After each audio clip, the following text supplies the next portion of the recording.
వ్యక్తి నా భర్తే అండి. కానీ ఆయన చనిపోయి 6 నెలలు అయిందండి. ఎవడో ఒక వ్యాధం వచ్చాడు. 1 ఇస్తే 10, 10 ఇస్తే 100 అని ఆశను చూపించాడండి. నేనెంతో చెప్పాను అవన్నీ నమ్మకండి అని. మనం కష్టపడుతున్నాం, మన పిల్లలైనా బాగుండాలని పొలాలన్నీ అమ్మేసి, అంతేకాకుండా ఊళ్ళో ఉన్న వాళ్ళందరి దగ్గర ఇప్పుడిస్తాను అప్పుడిస్తానని అప్పులు తీసుకుని మొత్తం అన్ని తీసుకెళ్లి ఆ పోకరి వెదవెక్కిచ్చాడండి. వాడు నిజంగా బాగుపడ్డు. ఒకే రాత్రి మొత్తం తీసుకెళ్లిపోయాడండి. అమ్మా పనికెళ్ళొస్తానమ్మా. సరేనన్నా. మేము స్టేషన్కి వెళ్లి కంప్లైంట్ ఇచ్చాం, కానీ వాళ్ళు మమ్మల్నే తిట్టారండి. అప్పిచ్చిన వాళ్ళు డబ్బు ఎప్పుడు ఇస్తావని ఆయన్ని చాలా ఇబ్బంది పెట్టారు. ఆయనకి వేరే దారి తెలియక ట్రైన్ ట్రాక్ లో వెళ్లి తల పెట్టేశారు. మా కొడుకు కూడా ఆయన పోయింది తెలియదండి. నాన్న వేరే ఊర్లో పనిచేస్తున్నారని చెప్పాను. వాడి గురించి మీకు ఇంకేం తెలుసా? ఒక నంబర్ ఇచ్చాడు, కానీ అది కూడా ఆఫ్ లో ఉంది. సార్ మీరు ఇచ్చిన అడ్రస్ కరెక్ట్, కానీ ఆ ఫ్యామిలీని కూడా చీట్ చేశాడు. అలాగా? వాళ్ళ దగ్గర వాడి ఇంకో నెంబర్ కూడా ఉంది సార్. దాని అడ్రస్ మాత్రం కావాలి సార్. నువ్వు నెంబర్ పంపించు. పంపిస్తాను సార్. Thank you. ఆపండి. ఏంటి తమ్ముడు? మా నాన్న ఫోన్ నంబర్ ఉంటే ఇవ్వండి. మా అమ్మ నాన్న వస్తారని చెప్తుంది. మా అమ్మ నన్ను స్కూల్కి కూడా పంపించలేదు, పనికి పంపిస్తుంది. అన్ని సబ్జెక్ట్లో 100కి 90 పైనే తీస్తాను. మా నాన్న చెప్తూనే ఉంటాడు అబ్దుల్ కలాం లాగా అవ్వాలని. చదివితే కన్ఫర్మ్ అబ్దుల్ కలాం లాగా అవుతాను.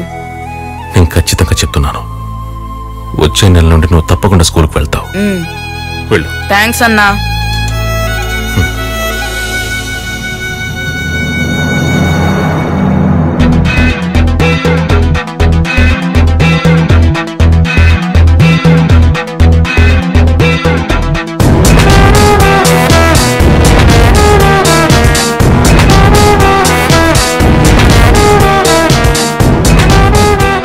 చెప్పు శివా. సార్ తమిళనాడు మొత్తం తిరిగాను సార్, బట్ దొరకలేదు సార్. కానీ ఒక లూప్ దొరికింది. Okay, definitely. ఇంతవరకు వాళ్ళు 90% పబ్లిక్ అడ్రస్ తీసుకునే సిమ్ కార్డ్స్ తీసుకున్నారు.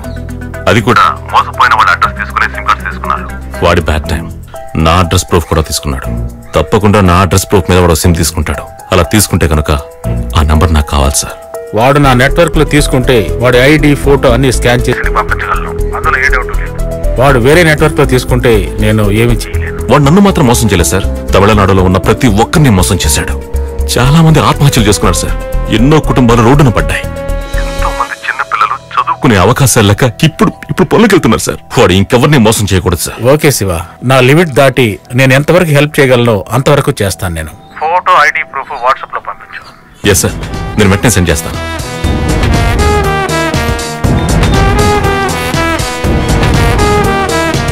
చెప్పు బావా. బ్రదర్, ఒక చిన్న హెల్ప్ చేయాలయ్యా. చెప్పండి సార్.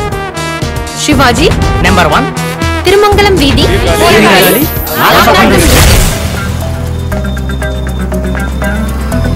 తమ్ముడు ఒక సిమ్ ఇవ్వమ్మా.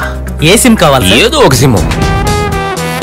మీరు పంపిన వాళ్ళలో ఒకరు ఉయ్యూరులో సిమ్ కార్డ్ తీసుకున్నారు. వెంటనే మీకు ఆ నెంబర్ పంపిస్తాను.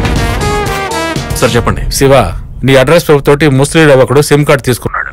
ఇప్పుడు ఆ నెంబర్ నీకు దగ్గరలో ఉన్న బైపాస్ టవర్ లో సిగ్నల్ వస్తూ ఉంది. ఇప్పుడు నీకు ఆ నెంబర్ పంపిస్తాను. నువ్వు వాటిని ఫాలో చేసి జాగ్రత్తగా పట్టుకో. Sir thank you so much sir. Suresh, పోయమంటావా? ఎక్కడికి? ముజోరీ. ఏది పూర్తి అవ్వకుండా మేము ఎక్కడికి రాము. మందు కొట్టి వెళ్దాం బాస్. 1,05,00,000 వెయిట్ చేయండి బాస్.